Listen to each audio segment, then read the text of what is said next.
ठीक है, देखिए तो।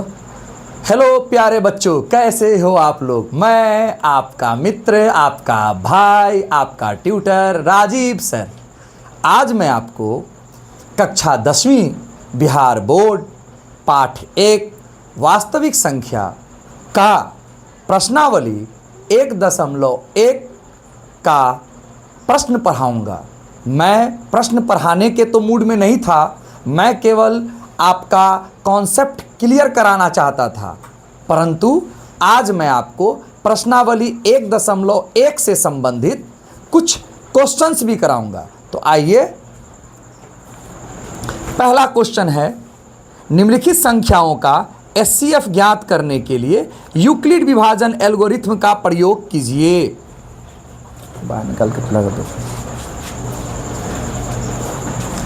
प्रश्नावली 1.1 प्रश्नावली 1.1 जिसका क्वेश्चन है पहला का पहला 135 और 225। क्वेश्चन नंबर 1 का 135 और 225। 135 और 225। 135 और 225 का आपको निकालना है मौसो यूक्लिड विभाजन एल्गोरिथ्म से। यूक्लिड विभाजन एल्गोरिथ्म से आपको मौसो ज्ञात करना है। तो आप क्या करेंगे, पहले इसको भाग विधि से बनाएंगे। मौसो ज्ञात करने के लिए आप कौन सा विधि लेंगे, भाग विधि लेंगे। कौन सा विधि लेंगे, भाग विधि। आइए भाग विधि से मौसो ज्ञात करते हैं। 135 छोटी संख्या है और बड़ी संख्या है 225। छोटी संख्या से बड़ी संख्या को हमेशा भाग किया जाता है। आइए 135 एकम 135 इसको घटाने की क्रिया करेंगे। 5 में से 5 गया 0, 12 में से 3, 2 में से 3 घटेगा नहीं, एक हासिल लेंगे। 12 में से 3 गया 9, ये हो गया कट्टू। ये फर्स्ट स्टेप हुआ। अगर आप यूक्लिड को साथ लेकर चलना चाहें, तो ये रहा आपका यूक्लिड विभाजन एल्गोरिथ्म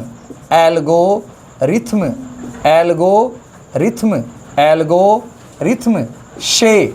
यूक्लिड विभाजन एल्गोरिथ्म से यूक्लिड साहब ने एक सूत्र दिया था मौसो ज्ञात करने का, जिसका नाम है a बराबर बी क्यू प्लस आर, जहां a आपका भाज्य है, b भाजक है, q शेषफल है और q भागफल है और r शेषफल है। फिर से a आपका भाजक है,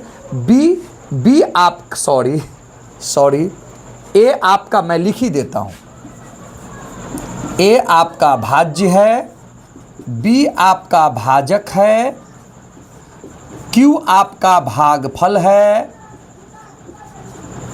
और r आपका शेषफल है। a बराबर बी क्यू आर में a आपका भाज्य है, b भाजक है, कोई चिन्ह न हो तो गुणा का चिन्ह मान लिया जाता है, q भागफल है प्लस r आपका शेषफल है। फर्स्ट स्टेज में a आपका 225 है, बड़ी संख्या को a माना जाता है, छोटी संख्या को b माना जाता है। a आपका 225 है, b आपका 135 है, q आपका 1 है, r आपका 90 है। जब r यानी कि शेषफल 0 हो जाता है तो भाग की क्रिया को रोक दी जाती है। आइए अब इस 90 को घेरिए। अब ये 90 अभी तक फर्स्ट स्टेज में ये a है, ये b है, ये जो आपका 1 है ये आपका q है और ये जो 90 है वो आपका r है। अब दूसरे स्टेज में आपका जो b है वो a बन करके यहाँ जाएगा, 135 यहाँ आएगा और ये 135 जो b होता था अब a बन जाएगा और जो 90 r होता था वो आपका बनेगा b। अब 90 का पहाड़ा एक बार अगर आप पढ़ते हैं तो 90 एकम 90, 5 में से 0 गया 5, 13 में से 9 गया 4। दूसरे स्टेप पर दूसरे चरण में अभी भी शेषफल 0 नहीं आया, क्योंकि यह 135A है, 90B है, 1 आपका Q है, तो R आपका 45 आपका R है। तो दूसरे स्टेज को सेटिंग करेंगे, सजाएंगे, तो 135 बराबर 90 गुने 1, ये 135 बराबर 90 गुने 1 प्लस 45 45। क्या R 0 आया? क्या बस शेषफल 0 आया? नहीं, जब तक 0 नहीं आएगा तब तक ये मौसों की प्रक्रिया चलती रहेगी भाग विधि से। अब हम तीसरे चरण में चल रहे हैं, तो तीसरे चरण में चलेंगे तो ये आप 45 देख रहे हैं। अब यहाँ पर ये 45 अब आपका बन जाएगा थर्ड स्टेज में B, और ये 90 आपका बन जाएगा A, 90 आपका बन जाएगा A। तो 45 दुना के 90, अब ये पूरी तरह से कट चुका। शेषफल यहाँ पर R जो है आपका 0 हो चुका, ये आपका Q है। तो A 90 बना, B आपका 45 बना, Q आपका 2 बना और R आपका 0 बना। जब R 0 हो जाए यानी कि शेषफल 0 हो जाए, तब हम इस क्रिया को रोक देंगे और हमारा आंसर भाजक बनेगा सबसे अंतिम वाला भाजक आंसर बनेगा। कब? जब शेषफल 0 हो जाएगा, तब जिस स्टेज पर जाकर के शेषफल 0 हो जाए उस स्टेज का भाजक यानी कि B आपका 45 हो जाएगा। जिस स्टेज का शेषफल 0 हो जाए, प्रक्रिया रुक जाएंगी, उस स्टेज का भाजक 45 होगा। या जिस स्टेज का R 0 हो जाए उस स्टेज का B 45 जो है B का मान आपका आंसर बनेगा। इसीलिए आप HCF लिखें। HCF किसका? HCF आप निकालने चल रहे हैं 135 और 225 का। HCF कितना हो जाएगा? 45। This is your answer and this is the method of division. ये डिवीजन मेथड है और वो ये यूक्लिड एल्गोरिथम मेथड है।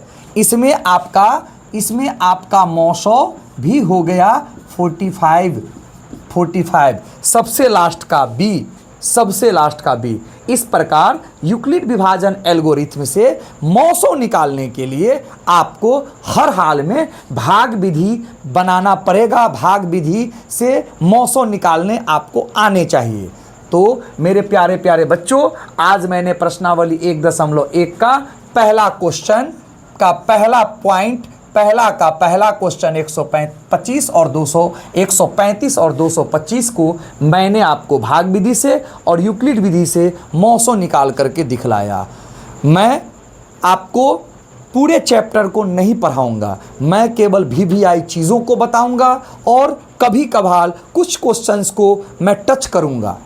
बस आज का क्लास यहीं पर समाप्त हुआ। जय हिंद, जय भारत।